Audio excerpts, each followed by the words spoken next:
The movie recap opens with a major football game during the 1958 FIFA World Cup, featuring Brazil against the USSR, as a large, excited crowd watches. Commentators are critical of Brazil's playing style. Meanwhile, in Brazil's locker room, the youngest World Cup player, PELE, is introduced. The scene then shifts back 8 years, showing a group of impoverished children shining shoes, eager to play football despite not having a real ball. They fashion a makeshift ball from stolen clothing, stuffed into socks. The game begins with the self-made ball kicked from roof to roof without touching the ground. Despite the ball's weight, the children play with ease and elegance, but the game concludes in a dirty puddle. Later, one of the boys, Deco, invents a story for his mother about falling into a river while walking his younger brother Zoka home. Zoka, however, reveals they were playing football, which their mother forbids. As punishment, she prohibits them from listening to the World Cup. In the next scene, Deco's father and other men are at a bar, listening to the 1950 FIFA World Cup final between Brazil and Uruguay on the radio. Everyone is hopeful for Brazil's victory. The children also try to catch updates from the bar's broken roof. Brazil's loss deeply saddens Deco's father, who cries as he leaves the bar. He encounters Deco, who, seeing his father's distress, promises to win the World Cup someday to make him proud. The following day, Deco's mother takes him to her job at a large mansion to help clean floors. She explains how his father's football dreams were shattered by an injury, leaving him with nothing. She expresses concern about Deco getting hurt, which is why she discourages him from playing football. As she leaves the kitchen, a group of wealthy boys arrives, discussing an upcoming tournament where Demar de Brito, a famous football manager, will be scouting for the renowned Santos Football Club. The rich boys enthusiastically imagine themselves as famous players. Deco attempts to join their conversation, mentioning a local player named Bailey, but mistakenly says Pele. The other boys mock him with the name Pele. The team captain, Jose, kicks a ball, knocking over Deco's bucket. Deco's mother returns and apologizes for her son's behavior, though he was not at fault. Before leaving, Deco picks up a piece of newspaper brought by the boys, which mentions the football tournament. Deco gathers his team for the tournament, despite his brother reminding him of his promise to shine shoes. Deco insists, and they approach the organizers to enlist. Initially, they struggle with a real ball, which is much lighter than their self-made one. However, the team eventually adapts, even creating homemade uniforms from bedsheets. Despite their poor appearance and lack of proper football kits, Deco and his friends display remarkable skills, outshining almost every other team in the tournament. They reach the finals, facing the same group of boys who mocked Deco earlier.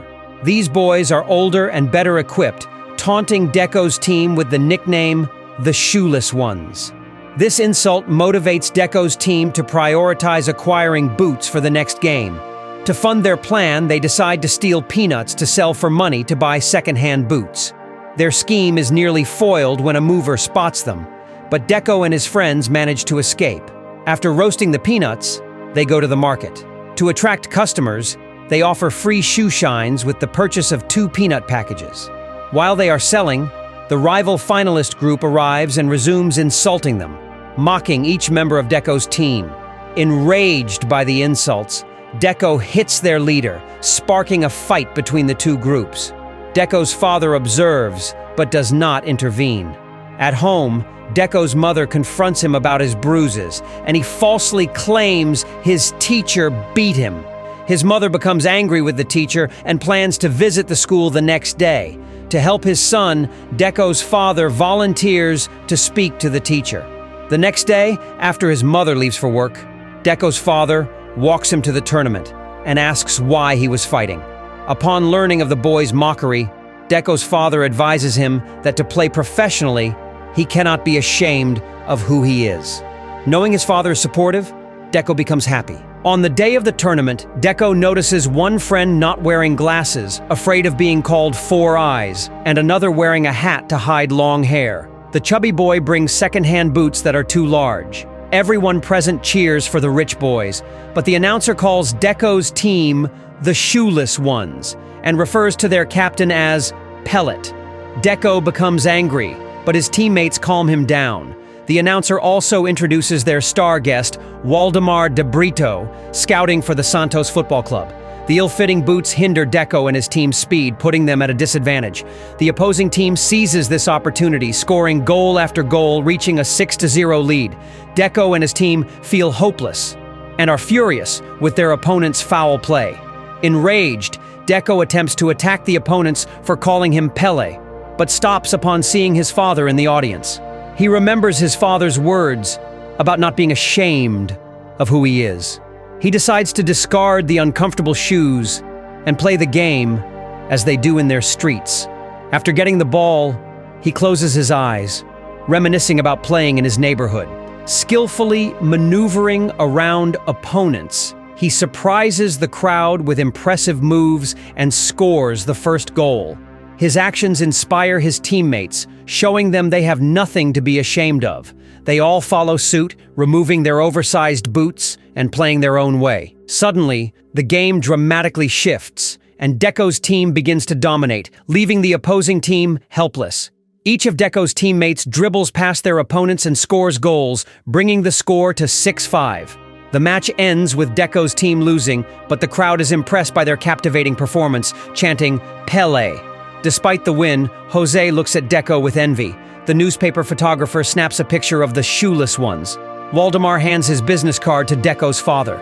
They spot the men from whom they stole peanuts, who give chase, prompting the boys to flee into the forest. One of Deco's friends trips and falls, and Deco rushes back to help him, leading him to a small hole in the ground to hide. While waiting, Deco's friend encourages him, stating that Deco can escape the slums with his skills. Suddenly, it starts raining, causing a landslide. Deco manages to escape the hole, but his friend is trapped. Deco desperately calls for help, and the men hear his cries, but tragically, they cannot rescue the boy. Heartbroken, Deco returns home and cries in front of his mother, blaming himself for his friend's death. He confesses everything, the tournament, the fight, and the stealing, and promises never to play football again. The man gives his wife Waldemar's business card. She puts it in a drawer, and to show him the consequences of skipping school, asks her husband to take Deco to his work the next day.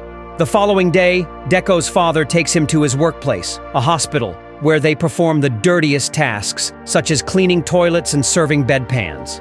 Deco is extremely depressed. To distract him from his friend's tragedy, his father tries to cheer Deco up by demonstrating some of his skills playing with mangoes. He tells Deco that when he was young, he used green mangoes for shooting practice and ripe ones for finesse. Deco ignores him, keeping his promise to his mother. Deco refuses to join his friends in playing football and even throws away the newspaper with their photo. His mother notices that Deco's eyes are empty. One day, his father tries to shoot mangoes into a bin, but seems to fail. Deco cannot resist and shoots a mango directly into the bin. His father then reveals he was only pretending to be clumsy by shooting a mango into the farthest bin. Inspired, Deco joins his father in practicing with mangoes. A few years later, Deco is 15 years old and handles mangoes with ease. His mother notices him practicing with his father but decides not to intervene. She thinks about it all night and decides to call the football scout. She brings the man to observe Deco's practice from a distance. When Deco returns home, he is shocked to see Waldemar inside, waiting for him. Waldemar suggests Deco participate in trials for the local football club. Deco bids farewell to his family and travels to Santos. In the next scene, Deco participates in a tryout session for the professional football team at Santos. The coach instructs the students to abandon their primitive style of play and master the techniques of the best European teams. He scolds Deco for sticking to his usual style. After the tryout, the children gather in a building to learn who will stay on the team. Deco is disappointed not to find his name on the list for the junior team and prepares to leave the camp. However, an assistant then posts the list for the youth team, where Deco finds his name, and his training journey begins. Deco must relearn how to kick a football using the side flip technique. After training each day, the coach shows them football matches, emphasizing that Brazil lost many matches due to the primitive playing style of Brazilian football players. In the evening, Valdemar observes Deco's desperate attempts to master the new technique, but his efforts are in vain. The next scene shows Deco attempting to shoot a penalty, but failing. His teammates grumble that he never scores. That evening, he cannot hold back his tears. Valdemar watches Deco leaving the camp with his suitcase. He finds Deco at a railway station. Deco replies that he feels his way of playing football is not accepted in the academy and that the coach dislikes him. Valdemar tells him the story of the Ginga style. In the early 16th century, the Portuguese arrived in Brazil with African slaves. Many Africans escaped to the jungle, creating Ginga, the foundation of capoeira for protection. When slavery was abolished, capoeira was outlawed. Capoeiristas saw football as a perfect way to practice Ginga without being arrested. It evolved and became part of Brazil. However, after the 1950 World Cup, many believed the Ginga style was the reason for Brazil's loss. Valdemar states that Ginga is a part of Deco, and he can show the whole world who he really is. Or he can get on his train and never know. Valdemar leaves. Deco's train arrives, but he decides to stay. The next day during the match, Deco makes some poor moves that disappoint both himself and his coach. Feeling desperate, he recalls training with his father using Mongos and notices Valdemar cheering him on. Inspired, he decides to play in his own style, dribbling the ball effortlessly past opponents. He ignores the coach's demands to stop. Eventually, he kicks the ball in the air, as he practiced with Mongos, and sends it into the net for a spectacular goal. His teammates and opponents congratulate him. The coach demands to know what that was. Deco continues to dazzle, scoring 4 goals in the match, attracting attention from newspapers. Despite being the youngest player, he starts building a reputation. Meanwhile, his father listens to every game, proudly cheering for his son's achievements. One night, Valdemar observes Deco practicing shots with his old technique. He is surprised to see Deco fail to score, but then realizes Deco intentionally shoots at the crossbar with all the balls. Soon after, new lists of players are posted. Deco cannot find his name, but it turns out he has been promoted from the junior team to the pro team. Playing matches with teams across the country, many people now come to his games, eager to see how the 15-year-old phenom plays with his magical style. One day, his mother receives a delivery she did not order. It turns out Deco decided to pay a surprise visit home, bringing gifts, including a stove. He gives his father a portable radio so he can listen to his games. Deco's brother suggests listening to the Brazilian team Invitations tomorrow, but their mother reminds him that he must be in school and his father has to work. Deco tells everyone there is no point in listening because he is too young to be on the national team. Despite this, they nervously listen to the announcement of Brazil's national squad for the 1958 World Cup. Deco has no hope of being selected, and to their surprise, Deco is selected. He is shocked by the news and cannot believe he is on the team. Before his departure, his father tells him that since 1950, Brazil's spirit has suffered with every game, and there is only hope in Deco. He gives him his old uniform with the name PELE on it. His father explains that PELE is what people called him when they saw him play with Ginga, and that he saw something in Deco he did not possess. The father shares his own story. When he first became a professional footballer, he wanted to play with the beautiful Ginga. He scored 5 head goals in one match, but at one moment, he was filled with doubt, which led to his injury. It was the moment he stopped believing in himself that turned a beautiful Ginga move into a dangerous one. PELE leaves and later meets his teammates. Another player who also practices the Ginga style jokingly pushes PELE. He introduces PELE to all the team members. However, the main star for the reporters is Jose, the rich boy who bullied PELE when they were kids. Jose mocks PELE again, saying he lacks the modern European style of play. Reporters make fun of some players sticking to their Ginga style. PELE confronts them, but the national team coach interrupts him, promising the team will no longer play the Ginga style. After that, the national team coach calls PELE for a meeting and warns him against playing the Ginga style of football. The next day, PELE tries to play the European way, as the coach suggested, but finds it difficult. Jose continues to mock the Jenga players in front of the reporters, mentioning they are playing poorly. PELE grumbles to Scott Isaac that they play poorly because they are not allowed to play their way. Later that day, during the match where the coach is supposed to pick the starting lineup, PELE struggles to play the European way. Eventually, he decides to perform the Jenga play. The coach demands he stop, and other players do not approve of PELE's actions. As a result, he starts to doubt himself, which leads to an inaccurate move, injuring his knee. The team doctor examines him and sadly confirms the injury may rule him out of the World Cup. At night, PELE calls his mother and informs her about his injury. His mother is shocked, but encourages him to have faith and take care of himself. The next day, the doctor cannot say how long it will take for PELE to recover, but it is too late to replace him, so the coach decides to take him to Sweden anyway. Reporters continue to mock the Jenga style, mentioning that one of the Brazilian players injured himself while attempting to play in the Jenga style. The World Cup begins, and the Swedish team makes fun of the Brazilian team for their small size and primitive style. Despite being talkative, Jose says nothing in their defense. The doctor treats PELE's injury with traditional Brazilian medicine. He mentions that the referees keep the ball after every game and promises to take the winning ball to Brazil this time. PELE slowly starts recovering. Meanwhile, the Brazilian team manages to win a couple of starting games. As the games are brutal and competitive, several players get injured, including Jose. The coach asks the doctors about PELE's injury. Left with no other alternative, an injured PELE is asked to play for his country. A nervous PELE vomits, and the coach literally drags him onto the field, urging him to pull himself together. The doctor approaches PELE and warns him against playing the Jenga because it is too dangerous for his weak knee.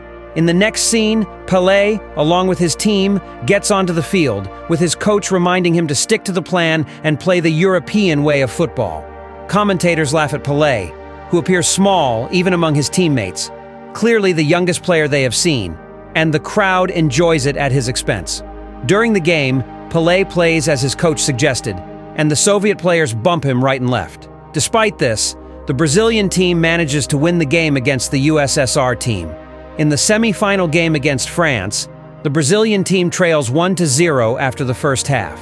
As PELE looks around the dressing room during the break, he notices the depressed and injured players. Feeling disheartened, he approaches Jose, asking him to replace him in the second half if his leg feels better. However, Jose declines, explaining he is not mentally prepared to play. He tells PELE that on that day back in Bauru, they showed everyone that their Jenga was beautiful, and that is what they need now. After the half, PELE returns to play. When he misses a pass, he looks at Jose, who nods affirmatively. PELE then attacks the ball and starts dribbling between the players with ease and perfection. The coach orders him to step back, but PELE does not listen.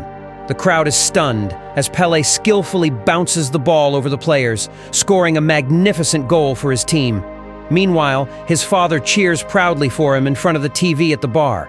As the scores are tied, PELE goes on to score 2 more goals, clinching the victory for his team and securing their spot in the finals. Now, instead of mocking him, the commentators call PELE the 17-year-old phenom. After the game, the father comes home and states that their son feels better and even scored 3 goals. As the final match against Sweden approaches, the Brazilian national coach gathers the team for a meeting and orders them to play the European way of football. He tries to teach them strategic tactics and recommends they emulate the formation used by the Swedish players in training. He tries to make the players play with the formations, but sees no improvement in the game. The team watches as the Swedish team engages in harsh play against the German team. Sweden is known for their dirty style of play. One of the German players is injured by the Swedes, which ends his career, striking fear into the Brazilians. During the press conference between the two teams, the Swedish team coach makes fun of Brazil's playing style. He further adds that if Brazil continues to play the same style, they will lose the finals, as they did in 1950. He also mentions they will quickly incapacitate PELE. He starts humiliating all the Brazilian players one by one, reciting their flaws, such as Jalma Santos mangling his hand in an accident while working in a factory as a teenager, and the right winger Garrincha being born with a deformed spine and one leg shorter than the other. Frustrated with the opponent coach demoralizing the national team, Brazil's coach storms off from the conference. At night, PELE calls his father and reveals the dire situation of the team. Hearing this, his father suggests he unite the team like he used to during his childhood. The next day, PELE starts to bounce the ball in the cafeteria, but the entire Brazil team is depressed. He desperately tries to challenge the players to take the ball from the hotel to the nearest lighthouse without touching the ground, as they used to as children. But some team members ask him to stop. Jose supports PELE, stating he won't be able to do it alone, and one by one, they start engaging in the challenge. They begin kicking the football around, not letting it touch the ground. During the game, they accidentally destroy a cake in the kitchen and even knock over a sugar container on the table of one of the wealthy residents of the hotel. The coach becomes upset, seeing his team fooling around. They manage to get the ball out of the hotel without it touching the ground, but PELE fails to execute the finishing kick and falls into the water. The next day, the coach gathers the team and admits his mistake for teaching them the formations and other European styles of football. He realizes that Jenga is their style, making Brazilian football unique and spectacular. He suggests the team play the final in their own style and show the world the beauty of Brazilian football. It's the day of the finals and both teams are ready to face each other. Due to their similar uniform colors, the Brazilian team is assigned blue jerseys. The whistle blows, and the Swedish players intentionally push PELE in an attempt to injure him. The Swedish team scores within 4 minutes of play. All the Brazilian supporters are in shock as the Swedish players whirl around PELE, stopping him from getting the ball. PELE's mother turns on the radio her son gave them. Soon, the Brazilian players compose themselves, and PELE assists in scoring the first goal for the team. One after another, the Brazilian team scores, and so does PELE. His mother storms into the bar and sees her son winning the World Cup. Soon, the final whistle blows, and the game ends with a score of 5-2. Brazil wins the World Cup for the first time in history. PELE faints due to emotional overload. All of PELE's teammates storm onto the ground and lift him on their shoulders. All of Brazil celebrates its victory, and the doctor steals the ball, as he promised. The scene then shifts to the real moments after Brazil wins the finals on June 29, 1958. It felt like a dream. Only 18 months since he left home, but it seemed like years. His mother and father came to meet him, and his dad reminded him of the promise he made 8 years earlier. In the last scene, it is revealed how PELE was declared a national treasure by the Brazilian president in 1961. PELE holds the world record for most goals and is the youngest player to score a goal in the World Cup. He is also the only player to win 3 FIFA World Cups. One record PELE never beat was heading 5 goals in one game, a record held by his father.